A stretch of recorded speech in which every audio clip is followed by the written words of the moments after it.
Remote control submarine.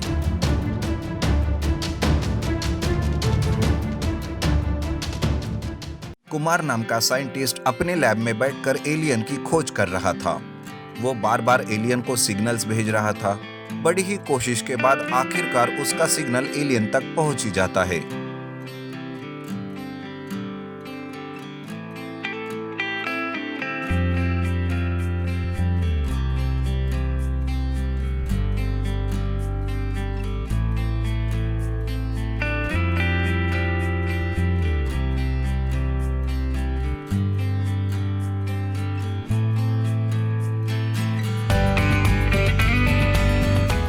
वो बहुत खुश होकर चिल्लाता है, yes yes I got it. आखिरकार मैंने एलियन का पता लगा ही लिया। आज तक ऐसी खोज किसी ने नहीं की होगी। इस पूरे जगत में मैं ही एक अकेला साइंटिस्ट हूं जिसने एलियन को खोजा है। ऐसा कहकर कुमार बहुत ही खुशी में झूमने लगता है। उधर धरती से जैसे ही एलियन को सिग्नल मिलते हैं, वो एलियंस अपने शिप से धरती पर आने के लिए निकल पड़ते हैं। कुछ ही दिन में एलियन अपने शिप के साथ धरती के करीब आते हैं और वो सीधा समुद्र में उतरते हैं।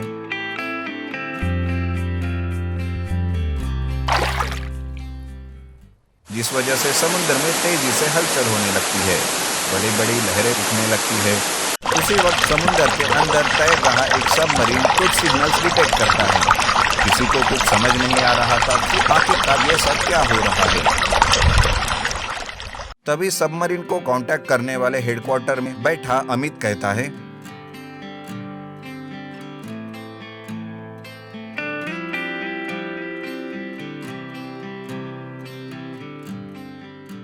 ओह नो, कहीं कोई गॉडजिला तो नहीं आया। एक बार अपने सबमरीन के प्रमुख आशीष को पूछ कर देखता हूँ, शायद उसे कुछ पता हो। अमित ऐसा सोचकर आशीष को फोन लगाता है और उसे समंदर के अंदर क्या चल रहा है उसका पता लगाने के लिए कहता है। तब आशीष कहता है, हेलो अमित, हम भी पता लगाने की कोशिश कर रहे हैं, लेकिन इतना पक्का यकीन है कि ये कोई गॉडजिला नहीं है। जैसे ही कुछ पता चलेगा मैं तुम्हें खबर कर दूंगा।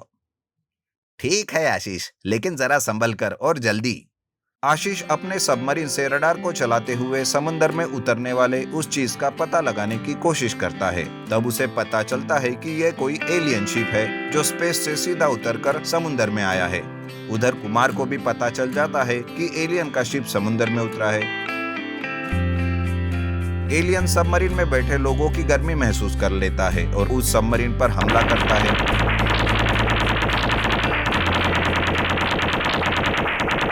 तब आशीष फौरन अमित को फोन करता है और कहता है, हेलो अमित, हम पर एलियन का हमला हो रहा है। हमें मदद की तुरंत जरूरत है। जल्दी से कुछ करो। क्या कहा? वो एलियन है? लेकिन एलियन? अभी इस बात पर चर्चा करने से कोई मतलब नहीं। हमें फौरन मदद भेजो। तब अमित कुछ बचाव कर्मियों को वहां भेजता है। बचाव कर्मी के हमले से पहले ही एलियन उन बचाव कर्मियों को महसूस करके सबमरीन को छोड़कर उनकी तरफ निकलता है और उन पर हमला करना शुरू करता है। सब कुछ तहस नहस हो जाता है। एलियन की पावर सच में कुछ ज्यादा ही थी।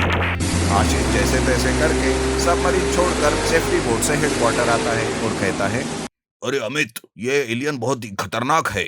वो हमें उस पर हमला करने का कोई मौका नहीं दे रहा। उसके वेपन्स भी एडवांस वेपन्स है। उनकी टेक्नोलॉजी हमसे कई गुना बेहतर है। आशीष ऐसे बोल ही रहा था कि तभी कुमार वहां आता है और वो कहता है, तुमने ठीक कहा आशीष, क्योंकि वो इंसानों की गर्मी महसूस करते हैं, इसलिए उसे हमारे हमले के बारे में पहले ही समझ आ जाता है। अरे तुम कौन हो और तुम ये सब कैसे जानते हो? ये सब कुछ मेरी वजह से हो रहा है। मैंने ही एलियंस को सिग्नल भेजे थे। मेरे ही सिग्नल्स की वजह से वो यहाँ आए हैं। इस सारी तबाही का जिम्मेदार मैं हूँ। हम इंसानों को आगे करके एलियंस को मार ही नहीं सकते। हमें कुछ अलग सोचना होगा। ओके, तो ये सब माजरा है, पर कोई बात नहीं। मेरे पास इसका भी हल है। मेरा रिमोट कंट्रोल सबमरीन। रिमोट से मैं उस सबमरीन को यहां से ही कंट्रोल करके एलियन के शिप को डिस्ट्रॉय कर दूंगा और वहां पर कोई इंसान भी नहीं रहेंगे, तो एलियन हमले से भी अनजान रहेगा। आशीष तुरंत अपनी रिमोट कंट्रोल सबमरीन समुद्र में भेजता है। समुद्र में सबमरीन एलियंस के शिप के पास जाकर गोल गोल घूमता रहता है। आशीष हेडक्वार्टर से ही सबमरीन को कंट्रोल करने लगता है। और सबमरीन से मिसाइल लॉन्च करके उस एलियन शिप छोड़ देता है। मिसाइल से एलियन का शिप डिस्ट्रॉय और उसके साथ ही सभी एलियन भी मारे जाते हैं।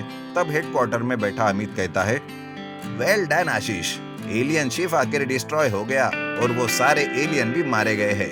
अब हमें कोई खतरा नहीं है। तब कुमार उसकी बात सुनकर कहता है, आज के बाद कभी भी मैं किसी एलियन को सिग्नल नहीं भेजूंगा। ऐसा करके हम हमारी धरती को ही खतरे में डाल सकते हैं। लेकिन तुम्हारा बहुत बहुत शुक्रिया बॉयज, आज धरती को तबाह होने से हमने रोक लिया। इस तरह से alien ship remote control submarine की वजह से डिस्ट्रॉय हो जाता है और धरती पर आए हुए खतरे को भी वो टाल देते हैं। Remote control JCB restoration.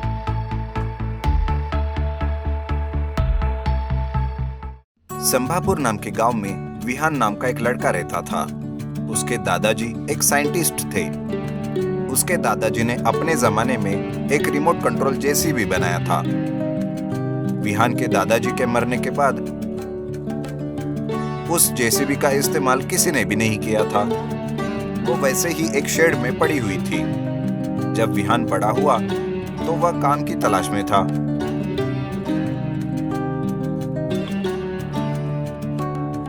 कि तभी उसे अपने दादाजी की रिमोट कंट्रोल जेसीबी का ख्याल आता है और तुरंत विहान शेड के पास जाता है और उसे देखता है। वो जेसीबी बहुत पुरानी हो चुकी थी। उस पर बहुत सारा मिट्टी और जंग जमा हुआ था। विहान उसे शेड से निकालकर उसे रिस्टोरेशन करता है।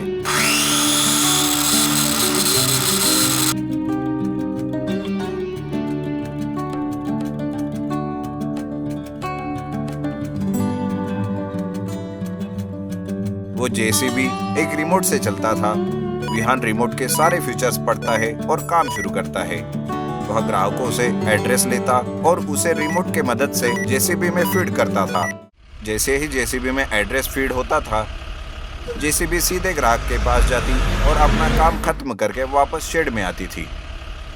इस तरह विहान उस रिमोट जेसीबी से काम कर रहा था। एक दिन विहान कुछ जरूरी काम से बाहर जाता है। वो अपनी बाइक पर जा रहा था कि रास्ते में उसे एक फोन आता है। विहान अपनी जेब से फोन निकाल रहा था कि उसके पॉकेट में से जेसीबी का रिमोट गिर जाता है। क्योंकि विहान हमेशा जेसीबी के रिमोट को अपने पॉकेट में रखता था, इसलिए वो कहीं भी रहे उस जेसीबी को ऑपरेट कर सके। लेकिन विहान फोन पर बात करके वहां से चला जाता है कि उसे रास्ते से दिखता है जोगिंदर नाम का एक आदमी अपने एक दोस्त के साथ बातें करते हुए आ रहा था। जोगिंदर बहुत ही कंजूस किस्म का आदमी था। वो सड़क पर पड़ी हुई हर चीज को उठा लेता था, चाहे वो उसके काम में आए या ना आए। उसकी नजर विहान के जेसीबी रिमोट पर पड़ती है। वो कहता है, और रुक भाई रुक, यहाँ एक रिमोट पड़ा हुआ है, शायद मेरे किसी काम में आए। इधर विहान पुलिस स्टेशन जाकर अपने रिमोट होने का कंप्लेंट देता है और एक वॉकी टॉकी देता है जो उस रिमोट से जुड़ा हुआ था। दोस्त कहता है, अरे पता नहीं वो किस चीज का रिमोट है और तुम्हारे क्या काम आएगा, फेंक दो उसे।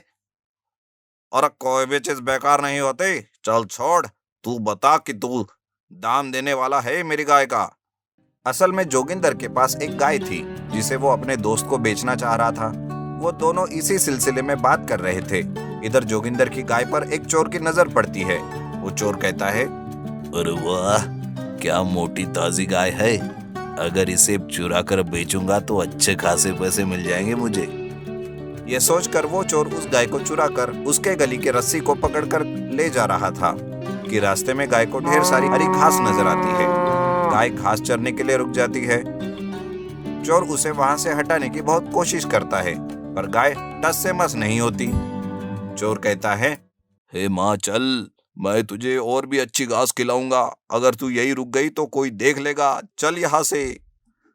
वो उसे खींचने की बहुत कोशिश करता है, पर वो आती ही नहीं। गाय अपने मन में सोचती है, अरे ओ चोर कहीं के, मेरा मालिक तो महा कंजूस है। वो मुझे ठीक से चारा नहीं डालता। जब चारा मिला है तो तू मुझे खाने नहीं दे रहा है। रुक रुक, तुझे अभी सबक सिखाती हूँ। ऐसा कहकर वो गाय चोर को जोर से खींचते हुए ले जाकर दूर कीचड़ में फेंक देती है और वहां से चली जाती है। चोर कहता है, भगवान, मर गया रे। अब मैं कभी भी गाय मैया के नाम में नहीं जाऊंगा। ऐसा कहकर वो अपना कीचड़ साफ करते हुए उठता है कि तभी उसकी नजर जेसीबी पर पड़ती है। अरे वाह, इस जेसीबी को तो मैं चुरा ही लेता हूँ। ये ना तो चीखेगी और ना ही चिल्लाएगी। ऐसा सोचकर चोर अपने ऊपर लगे कीचड़ को साफ करके जेसीबी के पास जाता है। वो जेसीबी के पास खड़ा था कि वही एक आदमी आता है। वो कहता है, भैया, क्या ये जेसीबी तुम्हारा है? हाँ कहिए, क्या काम है? वो एक घर फोड़ना था। हाँ ठीक है, तुम अपना नाम पता और एड्रेस बता देना, मैं जेसीबी ले आऊंगा। हाँ, पर तुम्हें आधे पैसे एडवांस में देने पड़ेंगे। वो आदमी चोर को अपना नाम पता और एडवांस में 50,000 रुपये देकर चला जाता है।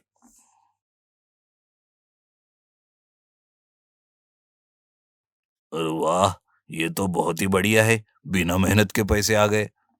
इधर जोगिंदर अपने दोस्त से बात करते हुए जेसीबी के बटन दबाने लगता है। बटन दबते ही उस रिमोट से लाइट सुलगती है। जोगिंदर जैसे जेसीबी के बटन दबाता गया, वो जेसीबी एक से दूसरी जगह सरकता है। वो चोर भी उस जेसीबी के साथ भागते गया। जोगिंदर बटन दबाते दबाते वॉकी टॉकी का बटन भी दबा देता है। पुलिस को वॉकी टॉकी में सिग्नल मिलते हैं। वो वॉकी टॉकी को ऑन करते हैं और जोगिंदर और उसके दोस्त की बातें सुनते हैं। उसका दोस्त कहता है, देखो, कोई दूसरा दाम हो तो बताओ। जोगिंदर वॉकी टॉकी का बटन ऑफ कर देता है। पुलिस उसकी बातों को सुन नहीं पाती। जोगिंदर कहता है, ओ देखो, 50,000 रुपये में मैं तुम्हें अपनी गाय दे रहा हूँ। फिर वो वॉकी टॉकी का बटन ऑन करता है। तुम मेरे दोस्त हो, इसलिए तुम्हें इस दाम पर दे रहा हूँ। देखो, किसी से भी इस बात का जिक्र मत करना, समझे, कि मैंने तुम्हें इसे इस दाम पर बेचा है। इधर पुलिस वो बातें सुनते हैं और कहती है, एक तो जेसीबी की चोरी, ऊपर से उसे बेच रहा है। चलो उसे रंगे हाथ पकड़ते हैं। इधर चोर जेसीबी के पीछे एक जगह से दूसरी जगह भाग रहा था और लोगों से पैसे ले रहा था। ऐसे ही भागते भागते वो चोर जेसीबी के साथ पुलिस स्टेशन पर पहुंच जाता है। पुलिस जोगिंदर और उसके दोस्त को गिरफ्तार करके पुलिस स्टेशन लाते हैं और पुलिस जोगिंदर से पूछती है, क्यों रे, एक तो तूने चोरी की और ऊपर से बेच रहा है। सर, वो मैंने चुराई नहीं है, वो मेरी है और वो हर दिन 30 लीटर दूध देती है। क्या रे, जेसीबी दूध देती है? ओ जी सर, जेसीबी? कैसा जेसीबी? अच्छा, पकड़ा गया तो नाटक कर रहा है, बता जेसीबी कहाँ है। ऐसा कहकर पुलिस जोगिंदर की पिटाई करती है। इधर पुलिस स्टेशन के बाहर पुलिस चोर को जेसीबी के साथ पकड़ लेती है और दोनों की खूब पिटाई करती है। जोगिंदर कहता है, ओ सर, मैं किसी जेसीबी को नहीं जानता। ये देखिए, ये मुझे रिमोट मिला है। ऐसा कहकर वो पुलिस को रिमोट देता है। पुलिस विहान को बुलाकर रिमोट देती है। विहान रिमोट को ऑपरेट करके जेसीबी को पुलिस स्टेशन से ले जाता है। जोगिंदर कहता है, ओ जी, मुझे अकल आ गई है। मैं सड़क पर पड़ी हुई किसी भी चीज को आज के बाद हाथ भी नहीं लगाऊंगा और ना ही देखूंगा। इस तरह विहान उस रिमोट कंट्रोल जेसीबी से कॉन्ट्रैक्ट लेता गया। चोर चोरी छोड़कर विहान के पास ही काम करने लगा।